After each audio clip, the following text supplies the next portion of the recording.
सूर्य मंदिर के सेवक सांवरमल जी से इस मंदिर के इतिहास के बारे में जानकारी लेंगे। सांवरमल जी, आपका बहुत बहुत स्वागत है। आप इस मंदिर का इतिहास बताएं। ये धरती का सबसे पहला तीर्थ है। सबसे पहला अवतार हुआ भगवान विष्णु का इस धरती पे, और मत्स्य अवतार लिया भगवान। दे दो। सबसे पहला अवतार हुआ भगवान विष्णु का और मत्स्य अवतार हुआ, तो भगवान ने सबसे पहला अवतार यहीं पे लिया। अभी आप लोग देख के आएंगे गौमुख से जो पानी आ रहा है, ये ब्रह्मकुंड से आ रहा है। यहाँ 24 कोस की भादवे में परिक्रमा लगती है। ब्रज की तो लगती है 84 कोस की, और इनकी लगती है 24 कोस की। तो ये लगती है ब्रह्मकुंड की। ये कब लगती है? ये भादवे में लगती है। गुग्गा नवमी के दूसरे दिन स्टार्ट होती है। कई लाखों यात्री यहाँ परिक्रमा करते हैं। तो ये जो ब्रह्म सरोवर है, ये पहले ओपन था। तो एक दानव हुआ है शंखासुर, वो क्या किया, हमारे सारे ग्रंथ उठा के इस कुंड में घुस गया। बोला मैं भगवान विष्णु की गद्दी पे बैठूंगा। तो सारे देवता चिंतित हुए, बोले भगवान एक शंखासुर दानव है, हमारे सारे ग्रंथ उठा के इस कुंड में घुस गया, आपकी गद्दी पे बैठना चाहता है। तो भगवान बोले उसका इलाज करेंगे। तो सबसे पहला जो अवतार हुआ वो भगवान विष्णु का हुआ धरती पे, और वो यहीं पे लिए वो उस शंखासुर दानव को मारने के लिए। भगवान ने मत्स्य अवतार लिया मगरमच्छ का, और इस कुंड में उतर गए उस दानव को मारने के लिए।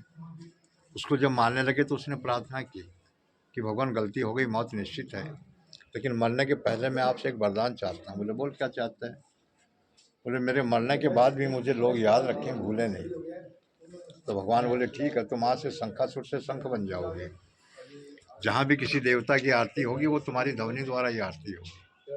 तो भगवान ने शंखासुर को वरदान दे दिया। तो शंख भी समुद्र में होता है। तो भगवान विष्णु जब इस कुंड में उतरे तो ये पानी इतना पवित्र हो गया कि इसके दर्शन से आदमी को मोक्ष मिलने लग गई। तो फिर सारे देवता चिंतित हुए, बोले भगवान ये सारी सृष्टि उस कुंड की तरफ भागेगी। तो ब्रह्मा जी बोले इसका इलाज मैं करूँगा। तो आप कभी दुर्गा की या जीण माता की आरती पढ़ोगे तो उसमें एक लाइन आएगी, श्री माल केतु में ज्योत विराजे। क्या कहता है? श्री माल केतु में ज्योत विराजे। तो ये माल केतु क्या है? ये पहाड़ है, दो भाई है, माल और केतु। यहाँ पे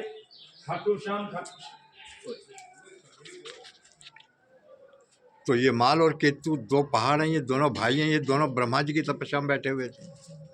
तो भगवान बोले हमें भी ऐसा वरदान दो कि हमारी भी लोग पूजा करें। तो भगवान ब्रह्मा जी ने कहा जाओ तुम्हारा समय आ गया, एक 24 कोस का ब्रह्म कुंड है, उस पर जाके बैठ जाओ। तो ये पर्वत आके इस कुंड को ढक दिए। तो इसके नीचे कुंड है। तो 24 कोस में ये कुंड है क्या? 24 कोस में। तो ये जब इसको ढके तो इसमें से 6 धारा ऑटोमेटिक पानी की निकल गई, और 7वीं धारा यहाँ भगवान परशुराम जी निकाल गए। भगवान परशुराम जी ने क्षत्रियों का मानमर्दन किया था, इसलिए उन्होंने निश्चित किया कि मैं इसका प्रायश्चित करूं। तो यहाँ भगवान सूर्य से प्रार्थना की, क्योंकि क्षत्रिय सूर्यवंशी थे तो उनके कुल देवता सूर्य भगवान थे। तो भगवान से परशुराम जी ने प्रार्थना की कि भगवान मैं इसका प्रायश्चित करना चाहता हूँ। यहाँ ये जगह मुझे बहुत अच्छी लगी। तो यहाँ श्रवण वेदी बनाई गई सोने की, और सूर्य भगवान को सपत्नी यहाँ विराजमान किया गया। बड़े बड़े ऋषि आ गए, यज्ञ संपन्न हो गया। तो भगवान परशुराम जी के दिल में है कि अब इन ऋषियों को दक्षिणा काहे की दी जाए। तो उनके दिल में है कि सोने की दक्षिणा लें, लेकिन वेदी गर्म थी। तो उसको ठंडा करने के लिए जो गौमुख से पानी आ रहा है, ये भगवान परशुराम जी निकाल के गए थे, तब से 24 आवर चल रहा है। तो भगवान सूर्य जब यहाँ स्थापित हुए तो भगवान ब्रह्मा जी से बोले, क्योंकि ब्रह्म क्षेत्र था पहले ही, ब्रह्म सरोवर था। तो भगवान ब्रह्मा जी से बोले भगवान मैं पूरी दुनिया में बैठा हूँ, लेकिन अकेला बैठा हूँ, मेरी पत्नी के साथ मेरा कोई स्थान नहीं है। तो पूरे विश्व में 44 मंदिर हैं सूर्य भगवान के, सब में अकेले और तेजस्वी रूप में बैठे हैं, जैसे हम दर्शन करते हैं डेली। यहाँ नारायण रूप में अपनी पत्नी के साथ बैठे हैं, माता छाया बैठी है जो शनि महाराज की माँ है। तो यहाँ भगवान सपत्नी विराजमान हो गए। फिर यहाँ पांडव आए। पांडव यहाँ 2 दफ़े आए। एक तो उनको 1 साल का अज्ञातवास था, तो अज्ञातवास बिता रहे थे बैराट नगर अलवर ज़िले में। राजा बैराट के यहाँ नौकरी कर रहे थे। 12 साल का कारावास तो बिता चुके थे, अज्ञातवास बिता रहे थे। तो वहाँ राजा बैराट का एक साला था कीचक, बड़ा बलवान था। उसको 2 ही आदमी मार सकते थे, या तो दुर्योधन या भीम। तो भीम ने कीचक को मार दिया। तो मारने से राजा सोचा भाई मेरे साले को मारने वाला तो योद्धा है, कहीं ये पांडव तो नहीं है मेरे यहाँ जो नौकरी कर रहे हैं। तो पांडवों को पता था कि हमें अगर राजा पहचान जाएगा कि हम ही पांडव हैं तो हमारी 13 साल की सज़ा फिर हो जाएगी, क्योंकि उनको कहा गया था कि अज्ञातवास में कोई पहचान जाएगा तो 13 साल की सज़ा फिर हो जाएगी आप। तो वो लोग भाग के यहाँ आ गए। यहाँ है तो यहाँ आगमन नहीं था। इस सूर्य कुंड, ये जो नीचे कुंड, इसका नाम रखा गया सूर्य कुंड, क्योंकि ऊपर सूर्य भगवान विराजमान हुए। तो कुंड का नाम सूर्य कुंड, ऊपर सूर्य भगवान, ये सूर्य मंदिर है। तो इसको लोहागर क्यों कहते हैं? बता रहा हूँ मैं आपको। तो भगवान सूर्य यहाँ स्थापित हो गए। पांडव उसका वध करके जब यहाँ भाग के आए तो यहाँ आगमन नहीं था, जैसे आज पब्लिक आ रही है ना, क्योंकि इस कुंड में सूर्यवंशी राजा महाराजा रानियाँ नहाती थी और वही सूर्य भगवान के दर्शन करते थे, क्योंकि रजवाड़ों के रास्ते आम आदमी को परमिशन नहीं था, तो आगमन था नहीं। तो पांडव रात को इन पहाड़ों में घूमते थे, सुबह गुफा बना रखी है वो सामने, इसमें प्रवेश करते थे वो। अब लोग कहते हैं इस गुफा में भीम कैसे आया, वो तो बहुत लंबा चौड़ा था। बात भी सही है, लेकिन जिनके सारथी कर्षण हो तो वो कोई आम मानव थोड़ी थे, महापुरुष थे, उनके पास शक्तियाँ थी। तो वो अपना यहाँ कुछ समय बिताए, फिर चले गए। फिर महाभारत का युद्ध हुआ, युद्ध जीत गए।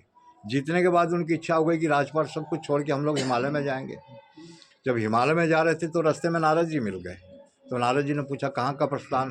बोले राजपाट सब छोड़ा है, हम लोग तो हिमालय में जा रहे हैं। बोले बहुत अच्छी बात है, लेकिन आप लोग जब मरोगे तो आप लोगों को मोक्ष नहीं मिलेगी, क्योंकि आपके हाथ से गोत्र हत्या हुई है, भाइयों की, गुरुओं की। तो उन्होंने पूछा रास्ता बताओ इसका। तो नारद जी ने बताया कि तीर्थों में जाओ और जहाँ भी जाओगे वहाँ तुम्हारे शस्त्रों को धोओगे, और ये शस्त्र जहाँ गल जाएंगे वहाँ तुम्हें पाप से मुक्ति मिल जाएगी। तो उनके तो दिव्य शस्त्र थे, कोई पानी में गलने वाली चीज़ थोड़ी थी कि पानी में डूबे और गल गए फिर घूमने लगे। लेकिन ये लीला तो सारी कृष्ण जी की थी। उनको तो पता था कि महाभारत का युद्ध जीतेंगे, गोत्र हत्या होगी, तो इनको मोक्ष कैसे मिलेगी। तो इसका रास्ता उन्होंने पहले ही खोल दिया। कैसे खोल दिया? जो खाटू में श्याम बाबा बैठे ना, उनका नाम बर्बरिक था। उन्होंने जब भगवान से कहा कि मैं आपको शीश का दान करूंगा, लेकिन इसके पहले मैं महाभारत का युद्ध देखना चाहता हूँ, तो भगवान ने कहा ठीक है, तुम शीश दान करो, तुम्हारा शीश ही महाभारत का युद्ध देखेगा। तो भगवान ने उनको अपना नाम दिया, बर्बरिक से श्याम, और दिव्य दृष्टि दे दी कि कहीं बैठे तुम दुनिया में कुछ भी देख सकते। तो उन्होंने महाभारत का युद्ध कुरुक्षेत्र हुआ कहाँ से देखा? आप जब नीचे से आते हो तो आपको एक मंदिर नजर आता होगा ऊपर, उसको हम बरखंडी बोलते हैं, सफेद। यहाँ उनका शीश रखा गया, यहाँ से कुरुक्षेत्र महाभारत का युद्ध देखा। फिर सावन भादव में नदी आती है, बहुत स्पीड से इस कुंड में गिरती है। उनका शीश वहाँ से चला और इस कुंड में गिरा, और यहाँ से बहता बहता खाटू पहुँचा। तो खाटू जहाँ पहुँचा वो खेत चौहानों का, राजपूतों का था। जब वहाँ एक गाय आके खड़ी होने लगी, उसका दूध ऑटोमेटिक निकलने लगा, तो गांव वाले बोले भाई रोज़ एक गाय खड़ी होती है, इसका दूध निकलता है, यहाँ रहस्य क्या? जब खुदाई हुई तो उनका शीश निकला। तो आज भी उसके मालिक चौहान है, पूजा ब्राह्मण करते हैं। तो भगवान का शीश इस कुंड में उन बर्बरिक का गिराने से ये पानी इतना पवित्र हो गया कि उनके शस्त्र गल गए। तब इस गांव का नाम पड़ गया लोहागरल। पहले ब्रह्म क्षेत्र, फिर सूर्य क्षेत्र, फिर ये लोहागरल हो गया। तो अब यहाँ मेला लगता है भादवे में। हर साल 8-10 लाख यात्री परिक्रमा करते हैं 24 कोस की।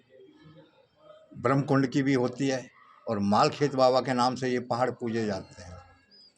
तो लोग परिक्रमा करते हुए जब यहाँ पहुँचते हैं तो अपने घर से लोहे का आइटम लाते हैं, और सदियों से इस कुंड में डाला जा रहा है लोहे का आइटम। आज भी रहस्य कहाँ जाता है, इसमें पैर लगाने नहीं देते, चारों तरफ से ब्लॉक कर रखा है, खाली बांस से इसकी सफाई होती है। तो ये हमारे जितने भी तीर्थ हैं, उनके राजा तो हैं पुष्कर जी, तीर्थराज कहलाते हैं, क्योंकि ब्रह्मा जी का विश्व में एक ही मंदिर है, वो पुष्कर में है। और ये हमारे जितने भी तीर्थ हैं उनके गुरु हैं। भगवान विष्णु सबसे पहला अवतार यहाँ लिए। भगवान परशुराम जी ने यहाँ प्रायश्चित यज्ञ किया। सूर्य भगवान यहाँ सपत्नी विराजमान हुए। पांडवों को यहाँ पाप से मुक्ति मिली। खाटू नरेश का यहाँ से शीश कुंड में गिर के वहाँ पहुँचा। तो हमारे जितने भी तीर्थ हैं उनके ये गुरु हैं। आज जो उस कुंड में लोग नहा रहे हैं, इतने लोग नहाते हैं, तो उसका क्या, नहाने का उद्देश्य क्या है? पानी तो गर्म है, इसमें नहा के आप अगर अकेले बैठ जाओ कहीं एकांत में और अपने शरीर का अध्ययन करो कि भगवान मैं इस कुंड में नहाए तो मेरे शरीर में क्या परिवर्तन हुआ, तो उसका आपको रिजल्ट मिलेगा। लेकिन कूदे नहाए भाग गए तो उससे रिजल्ट नहीं मिलता। अध्ययन करने से किसी चीज़ का रिजल्ट मिलता है। तो आप पहले भी आए हो आप, और आपको यहाँ से बहुत कुछ प्राप्त हुआ बहुत है। कुछ प्राप्त हुआ है। अब आपके माता पिता हैं क्या? नहीं, माता पिता नहीं है। जिसके भी माता पिता हैं, जो भी सुन रहा है, एक बोतल भर ले जाना इस जल से, गौमुख से, और अपने माता पिता को बैठा के उनके चरण धोना, एक थाली रख के नीचे, और चरण धोया हुआ चरणामृत चंदन की जैसे माथे से लगाना और थोड़ा थोड़ा चरणामृत सब पी लेना। कहते हैं कर्म प्रधान, क्या कहते हैं? कर्म प्रदान। कर्म प्रधान। कर्म करने से सब कुछ मिलता है। भाग्य की रेखाएं पलटती हैं। जब तुम उनके चरण धोगे माता पिता के, तो भगवान की दृष्टि पड़ेगी तुम्हारे ऊपर, त्रिकाल दृष्टि। देवों के देव महादेव वो कहेंगे अथास्तु, सब कुछ दे दिया तुम्हें, क्योंकि तुम्हारे कर्म ऐसे हो गए। क्योंकि हम जिनके पास बैठे हैं ये देवों के देव महादेव के पुत्र हैं, और उनके 2 पुत्र हैं, कार्तिक और गणेश जी। तो एक दफ़े भगवान ने इनको कह दिया कि जाओ दुनिया की परिक्रमा करके आओ। तो भगवान कार्तिक जी तो चल पड़े, ये बैठे रहे। तो इनसे जब पूछा कि भगवान आप परिक्रमा करोगे? बोले करेंगे। और उठ के माता पिता की परिक्रमा कर ली। बोले हमने दुनिया की परिक्रमा कर ली। तो माता पिता का पद भगवान से बड़ा है, उनकी धन्यवाद। सेवा करो, नित्य कर्म रखो, बच्चों को शिक्षा धन्यवाद दो। सांवरमल जी, आपने चरणों में बहुत ही विस्तृत जानकारी दी और सबसे बड़ा रहस्य उजागर किया कि आज भी यहाँ लोहा गलता है। यह एक कुंड बना हुआ है जिसमें लोग आज भी लोहा डालते हैं, और कहाँ लोहा जाता है, सदियों से इस कुंड के अंदर लोहा डाला जाता है, और लोहा आज तक यह रहस्य है कि वह लोहा कहाँ जाता है। मतलब आज भी लोहा गलता है इसमें। आप सभी का धन्यवाद।